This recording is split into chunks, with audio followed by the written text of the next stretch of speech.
हर हर महादेव। सभी को शरद पूर्णिमा व्रत की बहुत बहुत बधाई। नमस्कार, स्वागत है आप सबका हमारे चैनल सत्य सनातन ज्ञान में। शरद पूर्णिमा पर पढ़े ये व्रत कथा, माँ लक्ष्मी की बनी रहेगी असीम कृपा।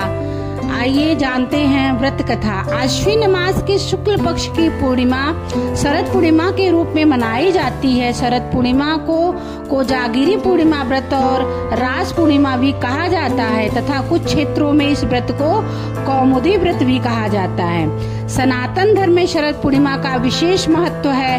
वैदिक पंचांग के अनुसार हर साल आश्विन मास की पूर्णिमा तिथि को शरद पूर्णिमा का त्योहार मनाया जाता है। इसे कोजागरी पूर्णिमा भी कहा जाता है। इस दिन स्नान दान के साथ साथ माँ लक्ष्मी, माँ अन्नपूर्णा की पूजा करने का भी विधान है।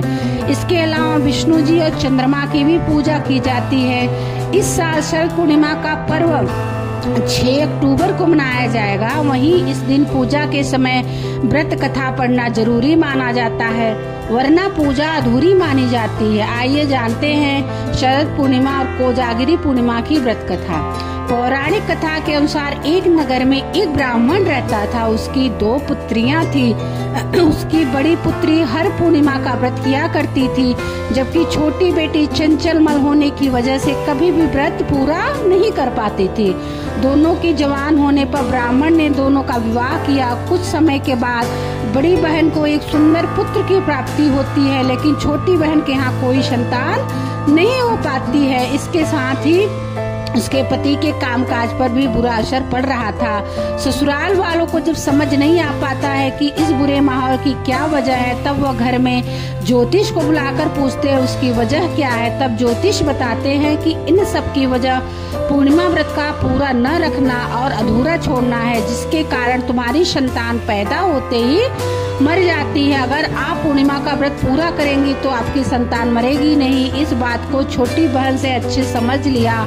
ऐसे में उसने पूर्णिमा का व्रत किया, लेकिन अगली बार भी जब उससे संतान हुई थी तो उसकी मृत्यु हो गई। अपनी बहन से मिलने की बड़ी बहन आई। ऐसे में छोटी बहन से एक पाटा में अपनी मरी संतान को रखकर कपड़े से ढक दिया और उसी के ऊपर अपनी बहन को बैठने के लिए कहा।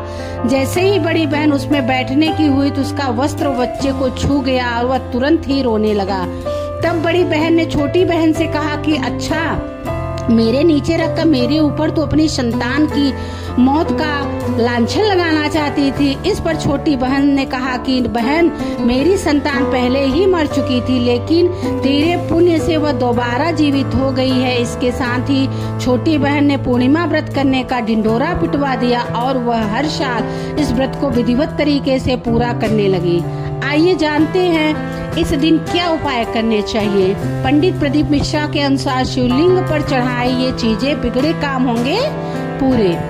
शिवलिंग पर चढ़ाएं ये चीजें। अगर आप भगवान शिव को प्रसन्न करना चाहते हैं तो शरद पूर्णिमा के दिन सुबह स्नान करने के बाद जल से शिवलिंग का अभिषेक करें। इसके बाद केसर अर्पित करें। महादेव के मंत्रों का जप करें। धार्मिक मान्यता के अनुसार इस उपाय को करने से व्यक्ति के मान सम्मान में वृद्धि होती है। साथ ही शिव जी की कृपा से जीवन के सभी कष्ट दूर होते हैं। आर्थिक तंगी को दूर करने के लिए शरद पूर्णिमा के दिन शिवलिंग का गन्ने का रस से अभिषेक करें। प्रभु से जीवन में सुख शांति की प्राप्ति के लिए कामना करें। ऐसा माना जाता है कि इस उपाय को करने से आर्थिक तंगी दूर होती है और धन लाभ के योग बनते हैं।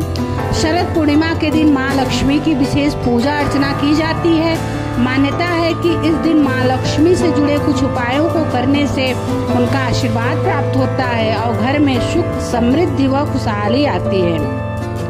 आइए जानते हैं कि शरद पूर्णिमा की रात कौन कौन से उपाय करने चाहिए जिससे जीवन में समृद्धि और खुशहाली बढ़ती है। पहला है चंद्रमा को अर्घ्य दें। शरद पूर्णिमा की रात को 1 लोटा पानी भरे, उसमें चावल और फूल डालें, फिर इससे चंद्रमा की ओर मुख करके अर्पित करें। माना जाता है कि ऐसा करने से चंद्रदेव की कृपा होती है और घर में शांति और धन का वास होता है। खीर से जुड़ा उपाय है। शरद पूर्णिमा को खीर बनाकर रात में खुले आसमान के नीचे रखें। ध्यान रहे कि खीर को मिट्टी के बर्तन में ही रखें। यह उपाय करने से अच्छी सेहत मिलती है और माँ लक्ष्मी का आशीर्वाद भी प्राप्त होता है। घी का दीपक जलाना चाहिए। शरद पूर्णिमा की रात को तुलसी की पूजा करना बेहद शुभ होता है। तुलसी के पौधे के पास शुद्ध घी का दीपक जलाएं।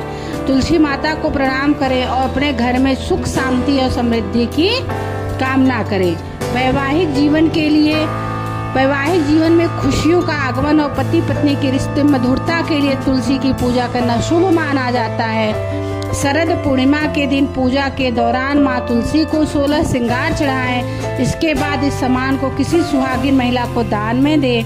इस उपाय को करने से वैवाहिक जीवन खुशहाल रहता है और शुभ फल की भी प्राप्ति होती है। सभी को शरद पूर्णिमा व्रत की, शरद पूर्णिमा पर्व की बहुत बहुत शुभकामनाएं। सभी की रक्षा भगवान करें, सभी की घर खुशियों से भर दे। सभी को हर हर महादेव, श्री शिवाय नमस्तुभ्यम। जय भोलेनाथ।